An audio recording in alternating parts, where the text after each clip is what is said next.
ونشهد أن لا إله إلا الله وحده لا شريك له ونشهد أن سيدنا وسندنا وحبيبنا ومولانا محمدا عبده ورسوله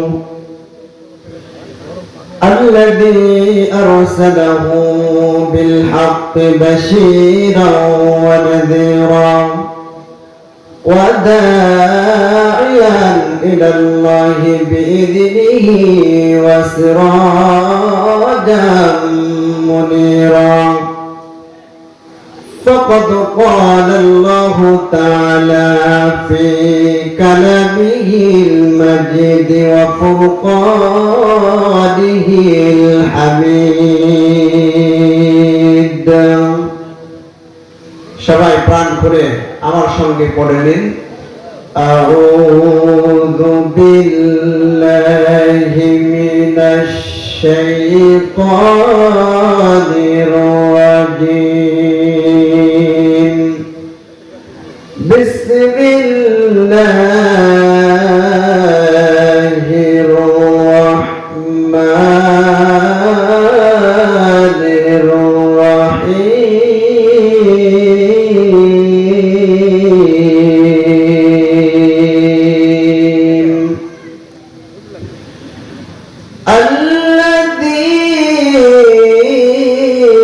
خلق الموت والحياة ليبلوكم أيكم أحسن عملا وهو العزيز الغفور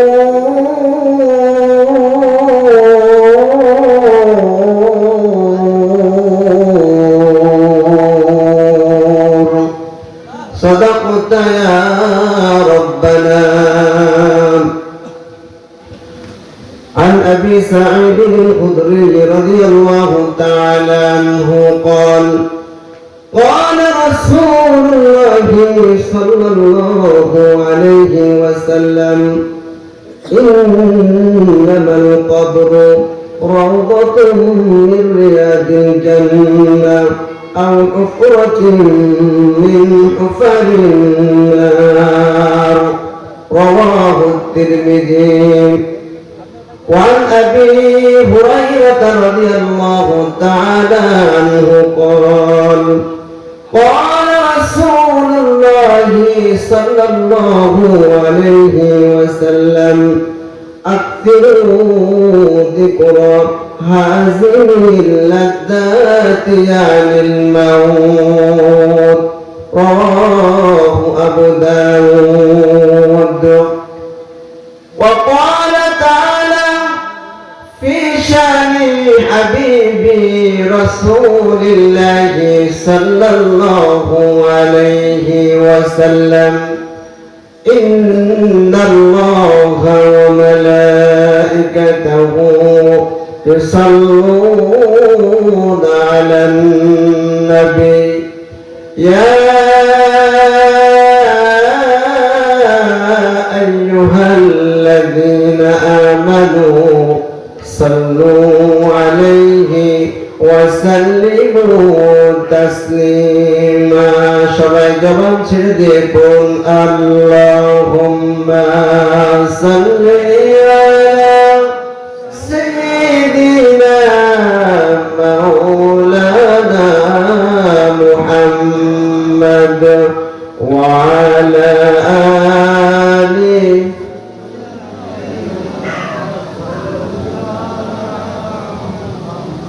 اللهم صل على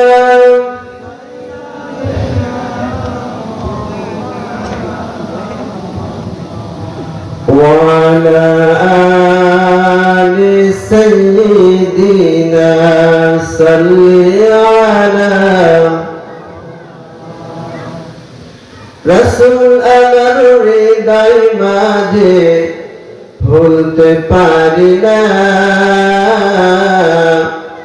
মন যে আমার চাই যে যেতে সোনার মদিনা আল্লাহুম্মা সাল্লি আলা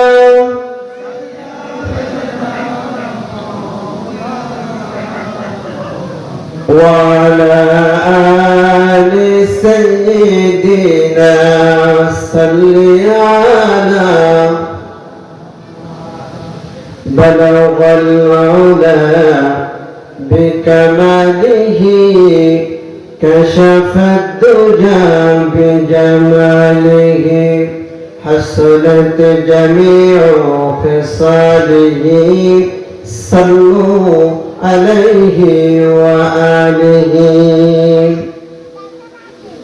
الحمد لله গোরস্তাদের মাহফিল এমন একটি স্থান, এমন একটি জায়গা, যে জায়গায় আমরা সবাই যাব। কি বলেন, ঠিক না বেঠিক? কেউ কি যাবেন না বলতে পারবেন? গ্যারান্টি দিতে পারবেন? সবাইকে আমাদের যেতে হবে, একদিন আগে আর একদিন পরে। আরে কত মানুষ চলে গেল, কত মানুষের জানাজা পড়ালাম। ঠিক একদিন আমার আপনারও জানাজা পড়াবে। কি বলেন, ঠিক না বেঠিক?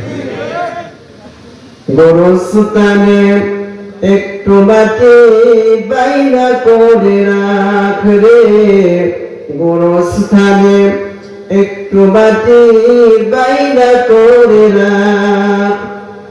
আতর গোলাপ সুরমা চন্দন কাফন নামের দেহ বন্ধন।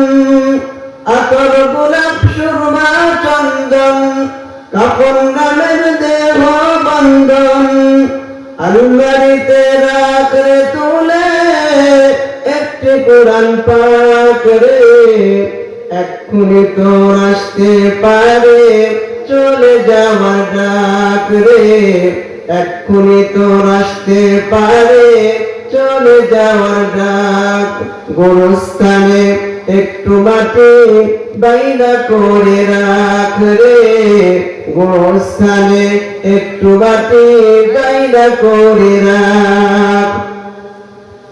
ভালো মন্দ শত্রু মিত্র কেউ বা যদি নয়, যাবার আগে সবার সাথে দেখা গেল ভাই রে, দেখা গেল ভাই।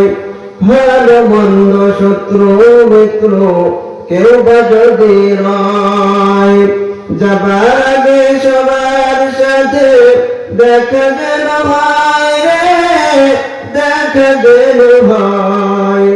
ধরতে তোরে লাগবে ছয়জন, আপন খুঁজে পাবি কয়জন। ধরতে তোরে লাগবে ছয়জন, আপন খুঁজে পাবি কয়জন।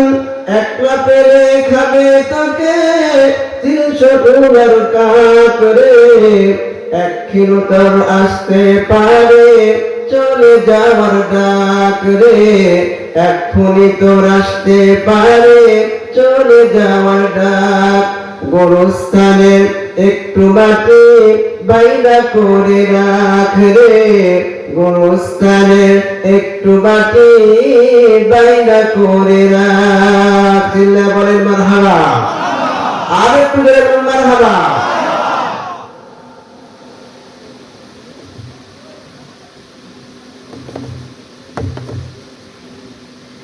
সম্মানিত তাওহীদ জনতা, আমি আপনাদের সামনে মহাগ্রন্থ আল কোরআনুল কারীমের সূরাতুল মুলক, কোন সূরা? সূরাতুল মুলক, 30টি আয়াত বিশিষ্ট সূরা, খুবই মর্যাদা সম্পন্ন সূরা। বিশ্বনবী জনাবে মুহাম্মদ রাসূলুল্লাহ সাল্লাল্লাহু আলাইহি ওয়াসাল্লাম বলেছেন, কোন ব্যক্তি যদি প্রতিদিন রাত্রে এই সূরা তেলাওয়াত করে ঘুমায় বা তেলাওয়াত করে, কবরে এই সূরা আল্লাহর সঙ্গে ঝগড়া শুরু করবে যে তেলাওয়াতকারীকে জান্নাতে না নিয়ে ছাড়বে না। জোরে বলুন সুবহানাল্লাহ। কোন সূরা? সূরাতুল মুলক। আমরা যারা কোরআন পড়তে পারি, কোরআন এই সূরা তিলাওয়াত করব প্রতিদিন রাতে, আর যারা পারি না শিখিয়ে নেওয়ার চেষ্টা করবো ইনশাআল্লাহ। এই তো আর কয়েকদিন পরে আসছে কোরআন নাজিলের মাস। কি নাম মাসের? রমজান মাস। এই রমজান মাসে এত গুরুত্ব কেন? গুরুত্ব হলো এই মাসে আল্লাহ পাক মহাগ্রন্থ আল কোরআনুল কারীম নাজিল করেছেন। সুবহানাল্লাহ বলেন।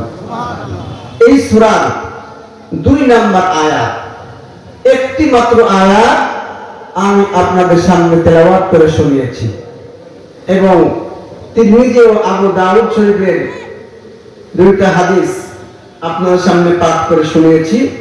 আল্লাহ পাক তৌফিক দান করলে এর আলোকে কিছু কথা বলবো ইনশাআল্লাহ। আপনারা শুনতে রাজি আছেন তো? আর একটু জোরে বলবেন না, রাজি আছেন তো? আলহামদুলিল্লাহ। আল্লাহ পাক সকলকে কবুল করুন, সকলে বলুন আল্লাহুম্মা আমিন। চলুন আমরা সরাসরি কোরআন থেকে আলোচনায় চলে যাই। আউযু বিল্লাহি মিনাশ শাইতানির রাজীম। বিসমিল্লাহির রাহমানির রাহিম। আল্লাযী খালাকাল মাউতা ওয়াল হায়াতা লিয়াবলুয়াকুম আইয়ুকুম আহসানু আমালা ওয়া হুয়াল আজিজুল গফুর। কোরআন কারীমের 30টি আয়াত বিশিষ্ট সূরা সূরাতুল মুলকের কত নম্বর আয়াত বলে গেছেন? 2 নম্বর আয়াত। একটি মাত্র আয়াত আপনাদের সামনে আমি তেলাওয়াত করে শুনিয়েছি। আল্লাহ রাব্বুল আলামিন বলতেছেন, আল্লাযী খালাকাল মাউতা ওয়াল হায়াতা লিয়াবলুয়াকুম আইয়ুকুম আহসানু আমালা। যিনি সৃষ্টি করেছেন মরণ ও জীবন। আগে কি সৃষ্টি করেছেন? মৃত্যু। খলাকাল মাউত, মৃত্যু, ওয়াল হায়াত, তারপরে জীবন দিয়েছেন। আগে মৃত্যু সৃষ্টি করেছেন। কারণটা হলো লিয়াবলুয়াকুম আইয়ুকুম আহসানু আমালা।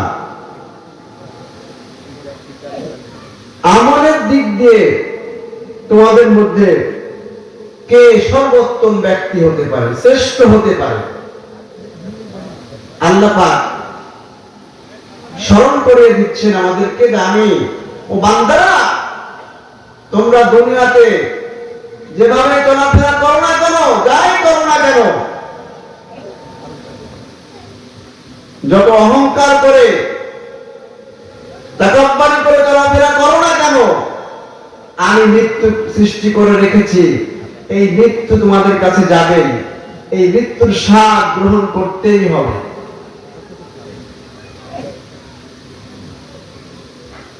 ওয়াল হায়াত, জীবন দিয়েছেন। পৃথিবীতে আল্লাহ রাব্বুল আলামিন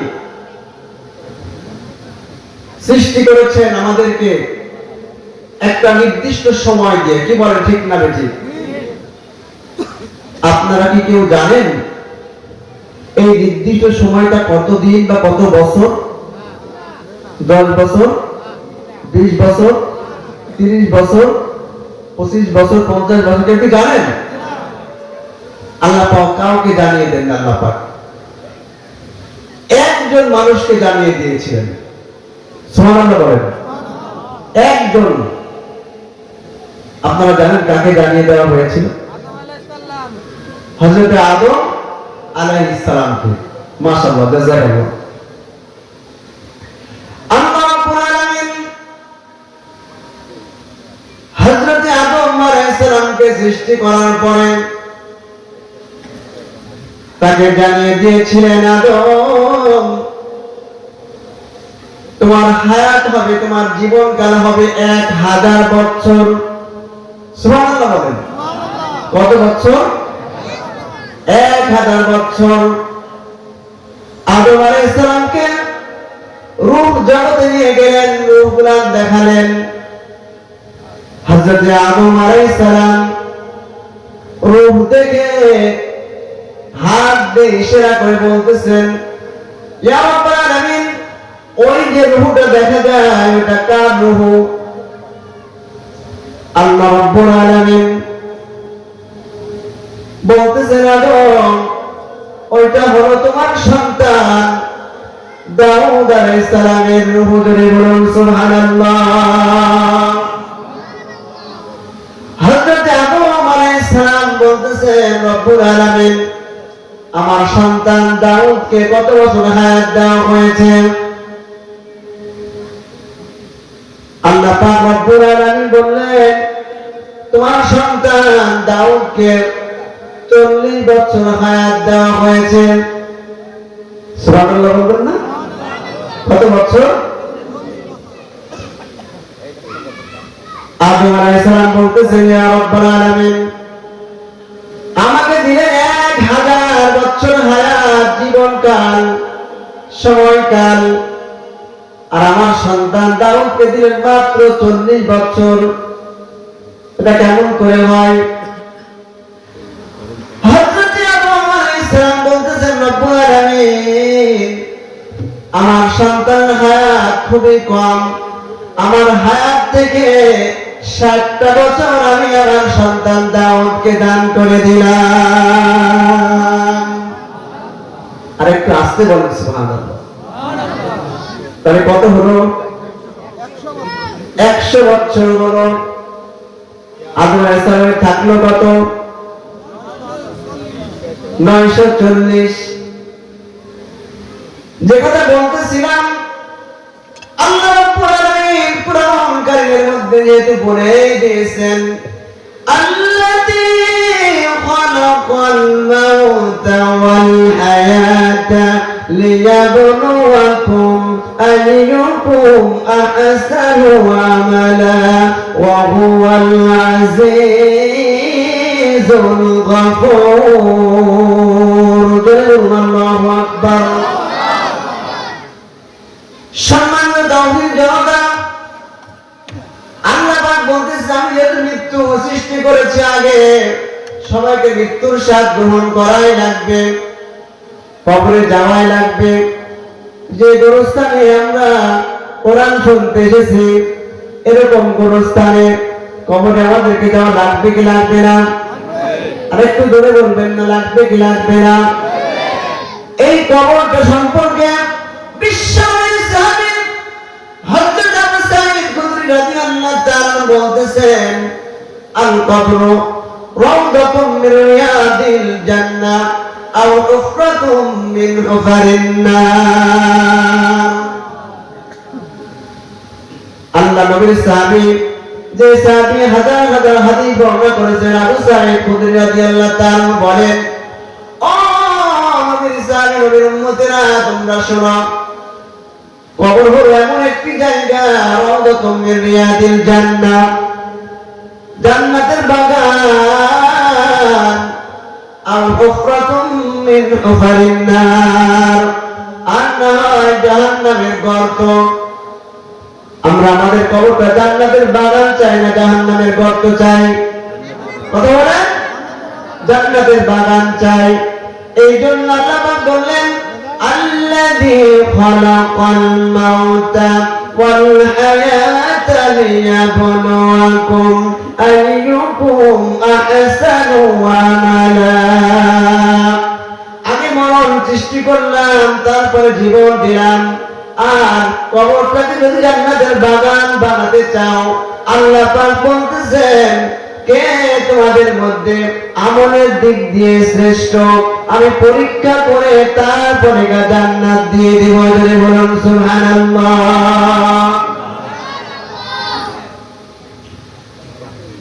হযরত আদম আলাইহিস সালামকে হায়াত দিলেন 1000 বছর, 7 বছর। 60 বছর দাউদ আলাইহিস সালামকে দিয়ে দিলেন, থাকলো 940। কি বলেন, ঠিক না বেঠিক? কিন্তু একদিন সময় তো শেষ হয়ে যাবে, কথা বলেন, ঠিক না বেঠিক? আল্লাহ পাক বলতেছেন, ওয়ালা ইউআখিরাল্লাহু নাফসান ইযা জাআ আজালুহা ওয়াল্লাহু খাবীরুম বিমা তা'মালুন। জোরে বলুন আল্লাহু আকবার। মানুষকে একটি নির্দিষ্ট সময়কাল পর্যন্ত অবকাশ দেওয়া হয়েছে।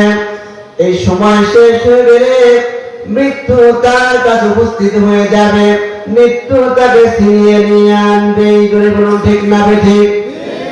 আল্লাহ তার অন্য জায়গায় বলেছেন, আইনামা তাকুনু ইউদরিকুমুল মাউত ওয়ালাউ কুনতুম ফি বুরুজিন মুশাইয়াদা। বান্দারা, তোমরা যেখানেই থাকো না কেন, যেখানে অবস্থান করো না কেন, এমনকি সীসাঢালা প্রাচীরের মধ্যে অবস্থান করো না কেন, যার মধ্যে যদি অক্সিজেন প্রবেশ করতে না পারে, কিন্তু আমার মৃত্যু থেকে বাঁচার কোনো উপায় নেই। যদি বলুন, ঠিক না বেঠিক? মৃত্যু থেকে বাঁচার কোনো উপায় আছে? আরেকটা আসতে বলবেন না, আছে না? আমরা সবাই মৃত্যুর দিকে ধাবিত হচ্ছি। আদম আলাইহিস সালামের কাছে সময় যখন শেষ হয়ে গেল, আজরাইল আলাইহিস সালাম চলে আসলেন। 940 বছর যখন শেষ হয়ে গেল, আজরাইল চলে আসলেন।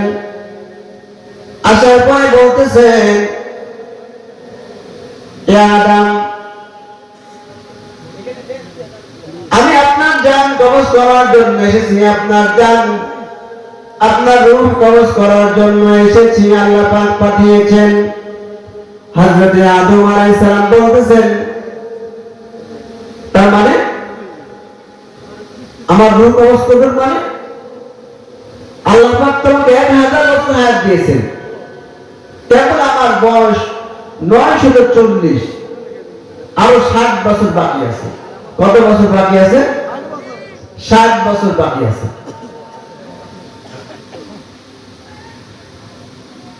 আজরাইল আলাইহিস সালাম বলতেছেন, না, আপনার যে বয়স 1000 বছর, তার থেকে আপনার সন্তান দাউদ আলাইহিস সালামকে আপনি 60 বছর দিয়ে দিয়েছেন। আদম আলাইহিস সালাম বলতেছেন, না, তার মানে ভুলে গেছেন। ভুলিয়ে দিয়েছেন কি?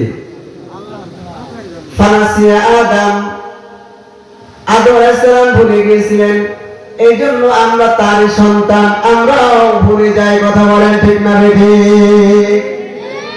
আমরা ভুলে যাই।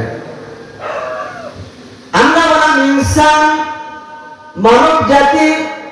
এই ইনসানের মূল মাদ্দাই হলো, মূল শব্দ হলো নাসিয়ুন, নুন সিনিয়া, যার অর্থ হলো ভুল। আমরা ভুল করব, আর মাফ করবেন কে? আরেকটু আসতে বলবেন না, মাফ করবেন কে? এই জন্য আল্লাহ রাব্বুল আলামিন আদম ও হাওয়া আলাইহিস সালামকে সৃষ্টি করার পরে বললেন, ইয়া আদম উসকুন আনতা ওয়া যাওজুকাল জান্নাতা ওয়া কুলা মিনহা রাগাদান হাইতু শি'তুমা ওয়া লা তাকরাবা হাদিহিশ শাজারাতা ফাতাকুনা মিনাল যালিমিন। হে আদম, তুমি এবং তোমার স্ত্রী আনতা ওয়া যাওজুকাল জান্নাতা, জান্নাতের মধ্যে বসবাস করো, যা খুশি তাই খাও, আনন্দ উৎসব করো, কিন্তু ওয়ালা তাকরাবা হাদিহিশ শাজারাতা, ওই যে গাছ দেখতে পাচ্ছ, এই গাছের নিকটে যেও না। যদি তোমরা যাও, ফাতাকুনা মিনাজ যালিমিন, জালিমদের অন্তর্ভুক্ত হয়ে যাবে। জোরে বলুন নাউযুবিল্লাহ। আমি ওইদিকে যাব না, শয়তানের ওয়াসওয়াসায় পড়ে আদম আলাইহিস সালাম হাওয়া আলাইহিস সালাম গাছের কাছে গেলেন, গাছের ফল খেলেন। শয়তানের ওয়াসওয়াসায় পড়ে আল্লাহর হুকুম অমান্য করার কারণে আল্লাহ পাক তাদেরকে জান্নাত থেকে দুনিয়াতে বের করে দিলেন। কথা বলেন ঠিক না ঠিক? দুনিয়া থেকে বের করে দিলেন, দুনিয়াতে বের করে দিলেন দুইজনকে দুই জায়গায়।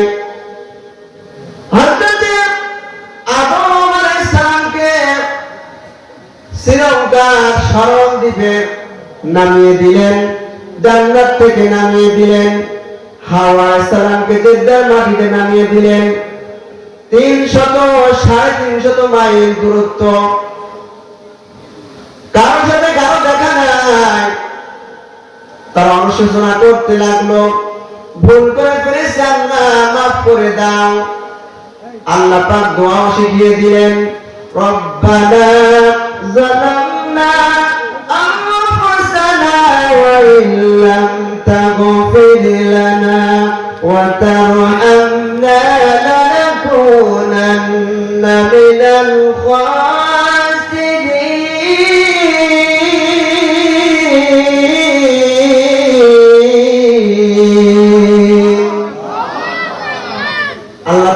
শিখিয়ে দিয়েছে। রব্বানা, হে আমাদের রব, জালামনা, জুলুম করেছি আমরা, আনফুসানা, নিজেদের নফসের প্রতি জুলুম করেছি।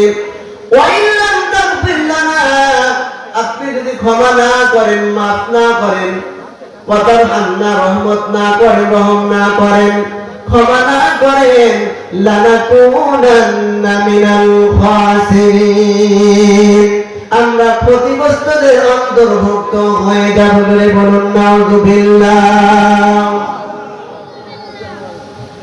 হযরত আদম আলাইহিস সালামকে যখন এই দোয়া করলেন, আল্লাহ পাক বললেন, ওয়ান্নাবিতু মিনহা জামিআন ফাইম্মা ইয়াতিয়ান্নাকুম মিন্নি হুদাও ফামান তাবিআ হুদায়া فلا خوف عليهم ولا هم يحزنون। জিজ্ঞাসা করলেন, আল্লাহু আকবার। আদম আলাইহিস সালামকে বললেন, হাওয়া আলাইহিস সালামকে জানিয়ে দিলেন, তোমাদের কাছে আমার হিদায়াত যাবে। আমার হিদায়াত সেটা হলো মহাগ্রন্থ কোরআনুল কারীম। এই হিদায়াতটা যদি তোমরা আনুগত্য অনুসরণ করতে পারো, ফামান তাবিআ হুদায়া ফালা খাউফুন আলাইহিম, এই হিদায়াত অনুসারে জীবন পরিচালনা করতে পারো, সামাজিক জীবন, পারিবারিক জীবন, রাজনৈতিক জীবন, সাংস্কৃতিক জীবন, অর্থনৈতিক জীবন, রান্নাঘর থেকে শুরু করে আন্তর্জাতিক জীবন পর্যন্ত সব কিছু কোরআন কারীমের মধ্যে ওপেন সিক্রেট, কোনো গোপনীয় নাই, ওপেন সিক্রেট, সরাসরি পুরোপুরি বলে দিলাম, বর্ণনা করে দিলাম, ঘোষণা করে দিলাম। তোমরা যদি মেনে নিতে পারো, এগুলো জীবন করতে পারো, আমি আল্লাহ রাব্বুল আলামিন আবার তোমাদেরকে জান্নাতে নিয়ে আসবো। যদি বলুন সুবহানাল্লাহ। সম্মানিত জনতা, আজরাইল আলাইহিস সালামকে আদম আলাইহিস সালাম বললেন, এখনো 60 বছর বাকি আছে। আজরাইল আলাইহিস সালাম আল্লাহ পাক বললেন, ও আজরাইল, তুমি চলে আসো। সুবহানাল্লাহ বলবেন না? তুমি চলে আসো। আল্লাহর রহমত, আজরাইল আলাইহিস সালাম চলে গেলেন। আদম আলাইহিস সালামকে আরো 60 বছর হায়াত বৃদ্ধি করে দিলেন। সুবহানাল্লাহ বিহামদিহি। কত হলো? 1000। ভালো আমল করলে আল্লাহ পাক হায়াত বৃদ্ধি করে দেন। সম্মানিত জনতা, যে কথা বলতেছিলাম, আল্লাহ রাব্বুল আলামিন যে তাকে মৃত্যু সৃষ্টি করেছে, আল্লাহ রাসূল সাল্লাল্লাহু আলাইহি ওয়াসাল্লামের সাহাবী হযরত আবু হুরায়রা রাদিয়াল্লাহু তাআলা বলতেছেন, আকসিরু যিকরা হাদিমিল লাযযাতি আনিল মাউত, জীবনের শান্তি নষ্টকারী এত আনন্দ করে পথ চলছেন, খাচ্ছেন যাচ্ছেন, ফুর্তি করতেছেন, ইচ্ছা মতো যা খুশি তাই করতেছেন, কখনো কখনো কোরআনের মাহফিলও বাধা দান করতেছে। কথা বলেন ঠিক না বেঠিক? দিচ্ছে না দিচ্ছে না? এই যে মাহফিলটা হতে কত বেগ পেতে হয়েছে আমি শুনেছি। কথা বলেন ঠিক না বেঠিক? আল্লাহ পাক রব্বুল আলামিন কুরআনুল কারীমের মধ্যে জানিয়ে দিয়েছেন, আল্লাযীনা কাফারু ওয়া সাদ্দু আন সাবিলিল্লাহি আদাল্লা আমালাহুম। যারা কোরআনকে অস্বীকার করে, আল্লাহকে অস্বীকার করে, আল্লাহর কোরআনের প্রচার হোক বাধা দেয়, কোরআনের পথে ব্যারিকেড দেয়, আল্লাহ পাক বলতেছেন তারা যা আমল করুক না কেন আদাল্লা আমালাহুম, সব আমল আমি নষ্ট করে দেব। ধরে বলুন নাউযুবিল্লাহ। সব নষ্ট করে দেবেন।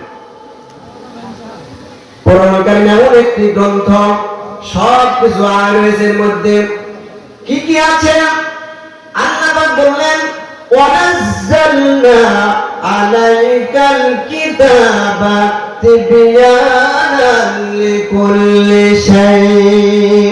বান্দারে, তোমাদের জন্য আমি এমন একটি কিতাব অবতীর্ণ করলাম, নাযিল করে দিলাম, যার মধ্যে আমি আল্লাহ পাক সব কিছু তোমাদের জন্য রেখে দিয়েছি। চিল্লায়ে বলেন সুবহানাল্লাহ। কোরআনের মধ্যে অর্থনীতি আছে না নাই? কথা বলেন, আছে না নাই? সমাজনীতি আছে না নাই? রাজনীতি আছে না নাই?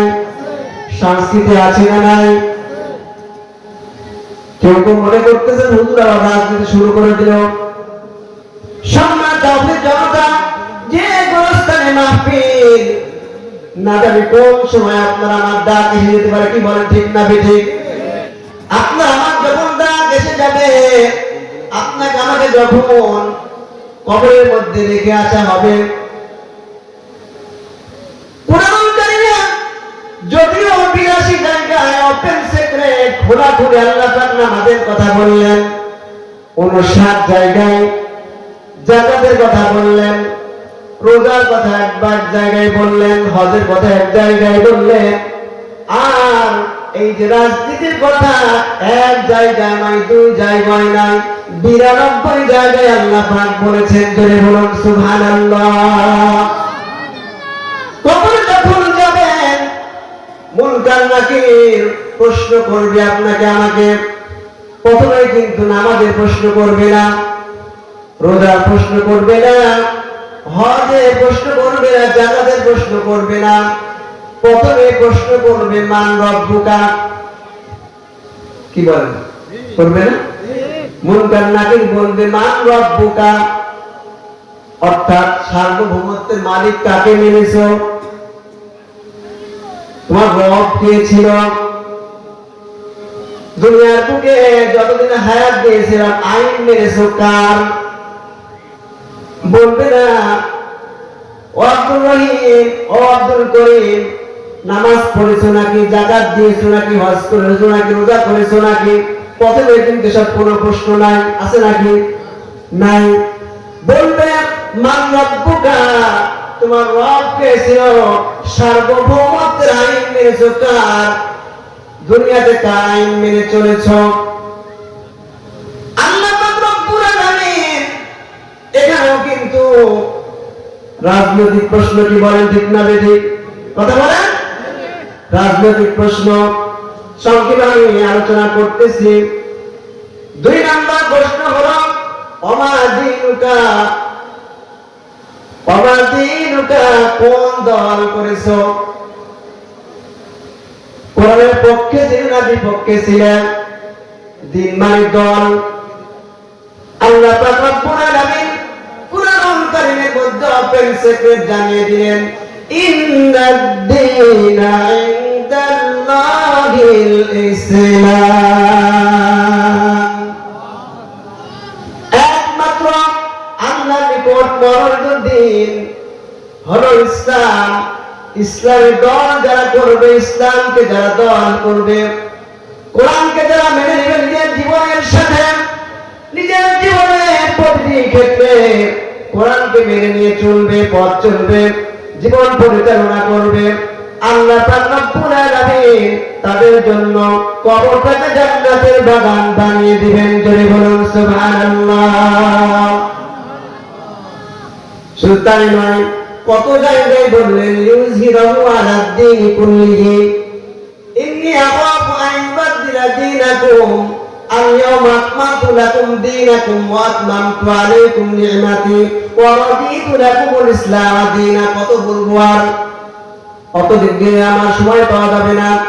দিন মানে দল, কোন দল করে সেখানেও নামাজের প্রশ্ন নয়, রোজার প্রশ্ন নয়, হজের প্রশ্ন নয়, যাকাতের প্রশ্ন নয়। কথা বলেন ঠিক না ঠিক? 3 নম্বর প্রশ্ন হলো ওমান নাবিয়্যুকা,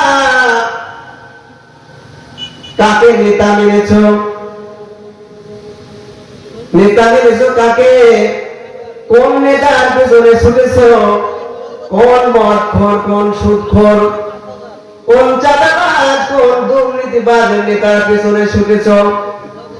এখানেও কিন্তু রাজনৈতিক প্রশ্ন। কথা বলেন ঠিক না বেঠিক? এখানে কিন্তু যাকাতের প্রশ্ন নয়, হজের প্রশ্ন নয়, নামাজের প্রশ্ন নয়, রোজার প্রশ্ন নয়। কোন নেতার অনুসরণ করেছো? কোন নেতাকে মেনেছো? আল্লাহ রাব্বুল আলামিন কোরআনুল কারীমের মধ্যে জানিয়ে দিয়েছেন, লাকাদ কানা লাকুম ফি রাসূলিল্লাহি উসওয়াতুন হাসানাতুন লিমান কানা ইয়ারজুল্লাহা ওয়াল ইয়াওমাল আখির ওয়া যাকারাল্লাহা কাসীরা।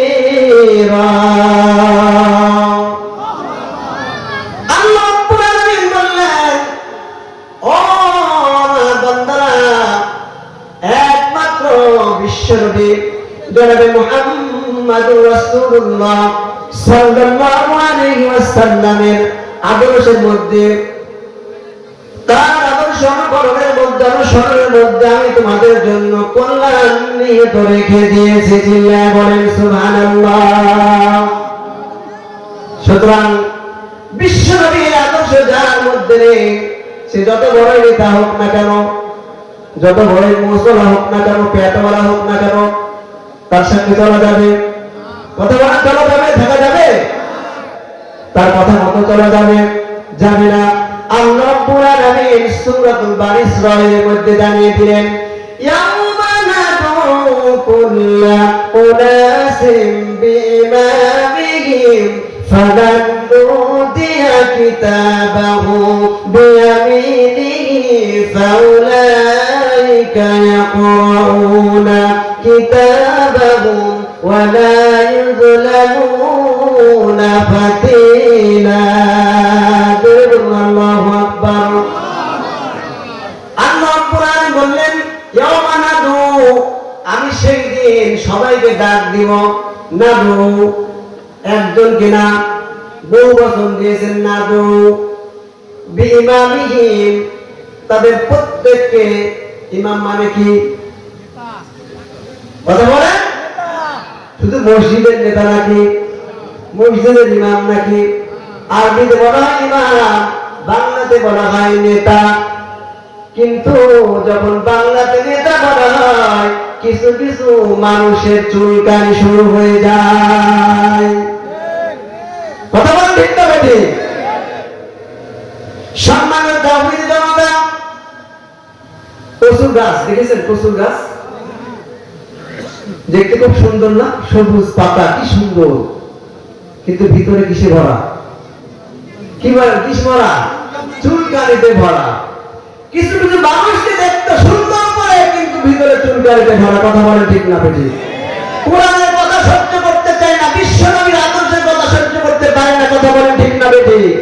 সুতরাং যারা বিশ্বনবীর আদর্শের মেনে নেয় না, কোরআনের কথা মেনে নেয় না, তারা হলো কোরআনের দুশমন। কথা বলেন ঠিক না বেঠিক?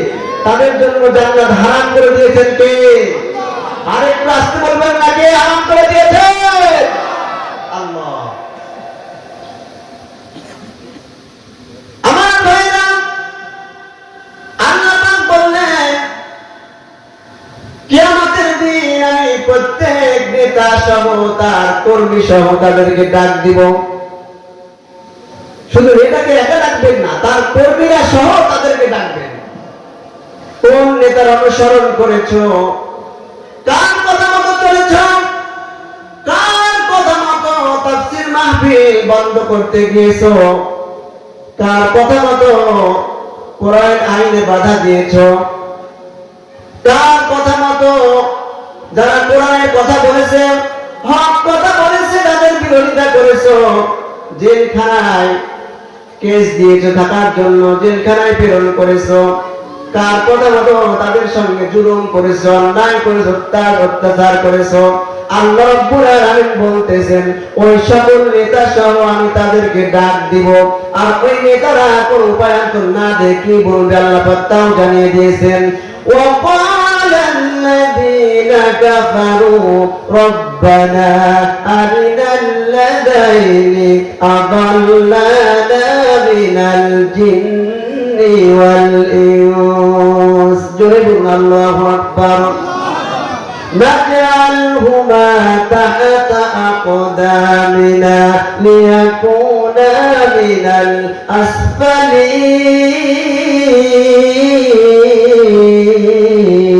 الأسفلين جربنا الله أكبر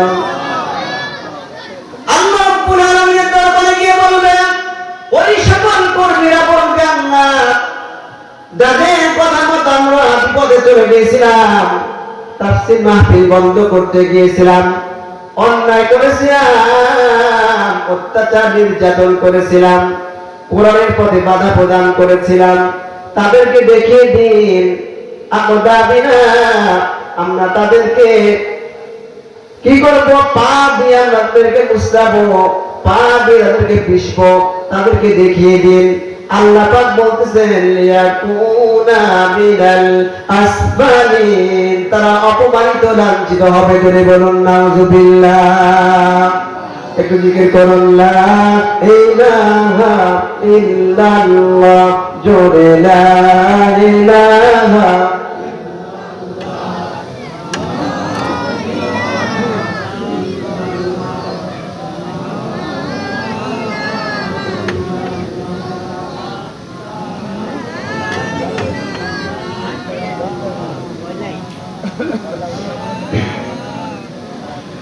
লা ইলাহা ইল্লাল্লাহ মুহাম্মাদুর রাসূলুল্লাহ সাল্লাল্লাহু আলাইহি ওয়াসাল্লাম। যে কথা বলতেছিলাম, কবর হবে জান্নাতের বাগান, না হয় জাহান্নামের গর্ত। হাদিস শরীফ থেকে শোনাচ্ছি, বিশ্বনবী জনাবে মুহাম্মদুর রাসূলুল্লাহ সাল্লাল্লাহু আলাইহি ওয়াসাল্লাম একদিন সকালবেলা ফজর নামাজ পড়ার পরে সাহাবীদেরকে বললেন, ও সাহাবীরা শোনো, তোমরা কি গত রাতে কেউ স্বপ্ন দেখেছো নাকি? সাহাবীরা বললেন, ইয়া রাসূলুল্লাহ, ইয়া হাবিবাল্লাহ, না কোনো স্বপ্ন দেখি নাই। আল্লাহ নবী বলেন, ও সাহাবীরা শোনো, আমি স্বপ্নে গেলা দেখেছি, কারণ নবীদের স্বপ্ন 100% সত্য। আল্লাহ বলতেছেন, গত রাতে দুইজন আগন্তুক আসলো আমার কাছে, আসার পরে আমার হাত ধরে নিয়ে নিচের ভূমির দিকে চলে গেল।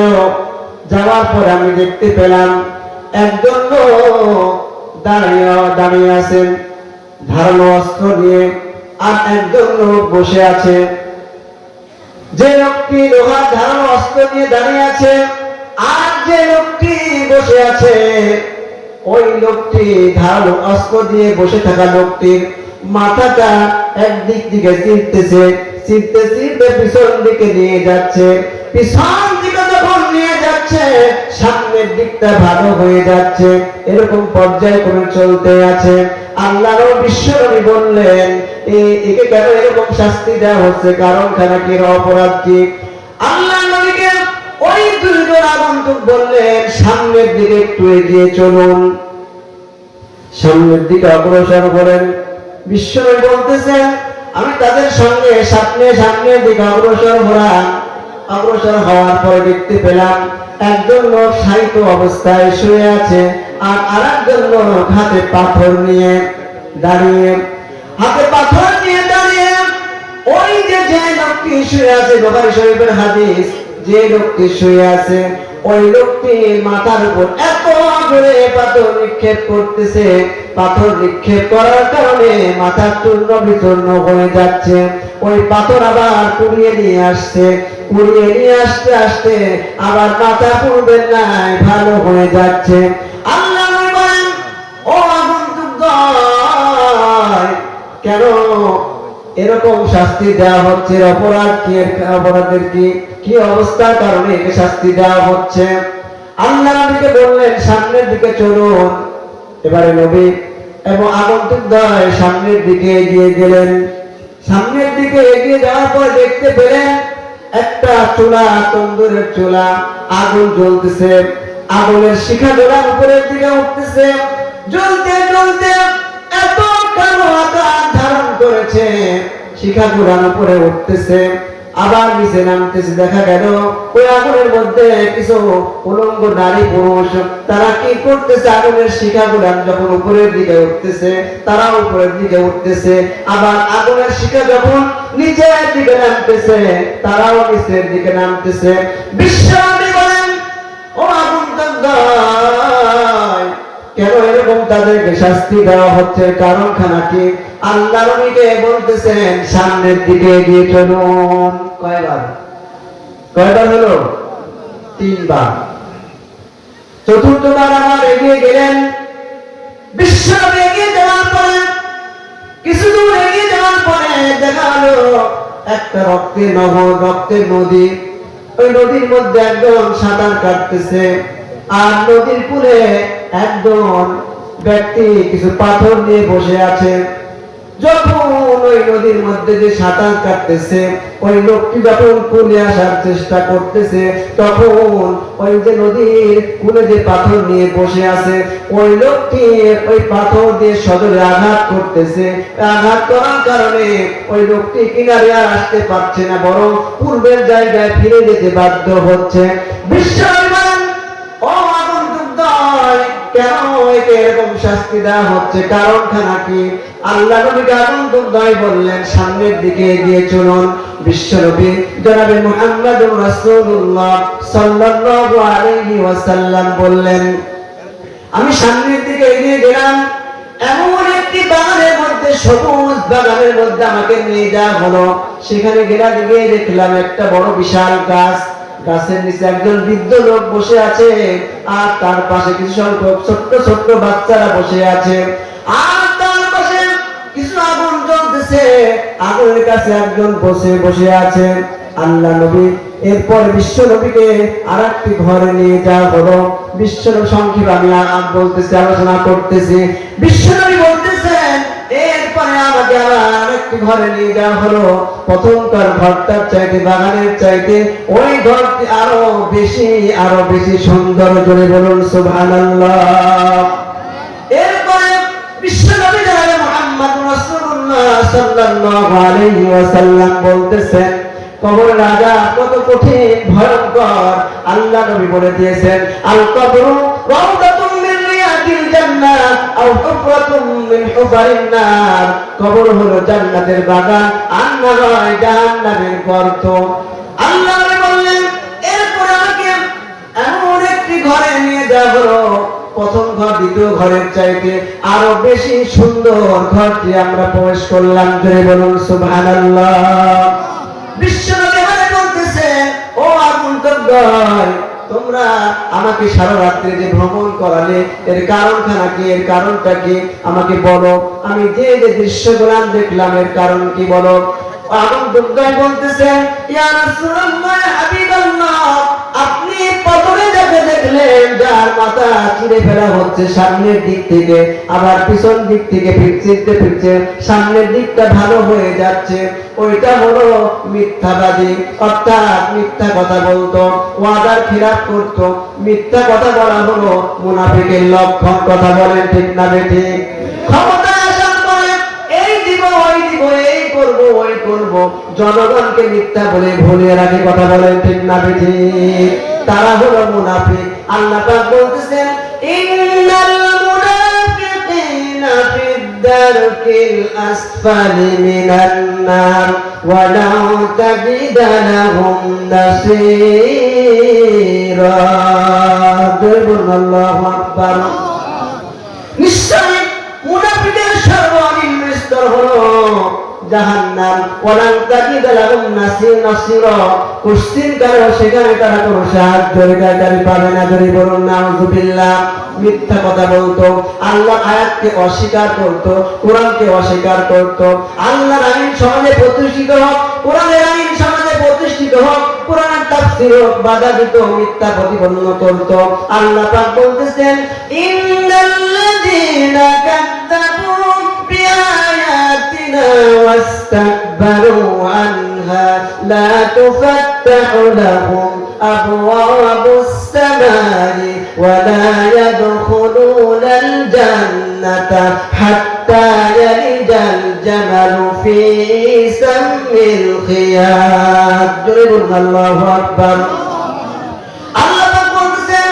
ইন্নাল্লাযীনা কাযযাবু বিআয়াতিনা যারা আমার আয়াতকে মিথ্যা প্রতিপন্ন করে ওয়াস্তাকবারু ক্ষমতার দাপটে অহংকার করে বড় বড় নেতা হতে চায় পুষ্কারে নাম না দিলে মাহফিল হতে দেব না আছে না নাই কথা বলেন ঠিক না বেঠিক মাহফিল হতে দেব না বন্ধ করে দেব আমাদের নাম দিতে হবে কথা বলেন ঠিক না বেঠিক আরেকটা আসতে বলবেন না ঠিক না বেঠিক আল্লাহ পাক বলতেছেন ওয়াস্তাকবারু আনহা অহংকার যারা করে লা তুফাত্তাহু লাহুম তাদের জন্য খোলা হবে না আবওয়াবুস সামাই আসমানের দরজা তাদের জন্য খোলা হবে না রহমতের দরজা তাদের জন্য খোলা হবে না ওয়া ইয়াদখুলুনাল জান্নাতা তারা জান্নাতে প্রবেশ করতে পারবে না জান্নাতে প্রবেশ করা অসম্ভব যতক্ষণ পর্যন্ত হাত্তা ইয়ালিজাল জামালু ফি সামিল খিয়াত যতক্ষণ পর্যন্ত একটা ছিদ্রের মধ্যে দিয়ে একটা উট প্রবেশ করা যেমন অসম্ভব তাদের জন্য অহংকারীদের জন্য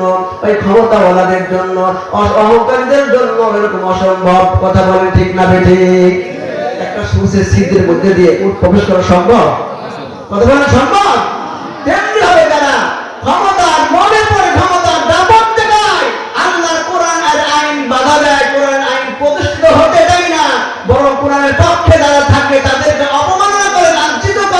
তাদের উপর অত্যাচার নির্যাতন চালায় তেমনি তাদের জন্য জান্নাতে যাওয়া অসম্ভব কথা বলে ঠিক না বেঠিক